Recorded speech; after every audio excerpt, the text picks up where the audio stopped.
Ayan na guys. So, cooking done. Relleno na.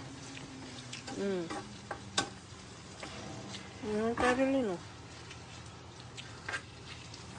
Harap.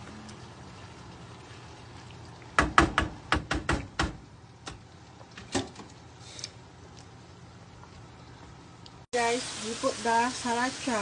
Yung bigay ni ate, basta nilagyan ko lang ng sriracha. Then, we put this one, the resin. Tapos, nilagyan ko na ng sukuso.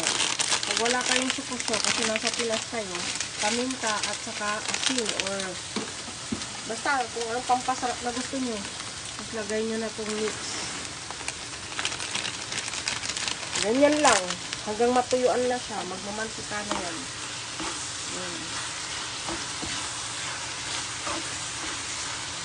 Pag may spinach kayo, magtagtag kayo spinach, pwede rin lagyan, or piman.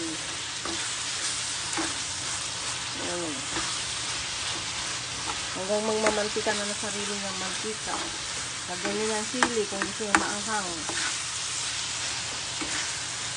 Gigisa nyo lang sa bawang sibuyas. Relleno na, di ba? Pag sanahan sa Pilas, wala kayong mix, yung karot sa patatas.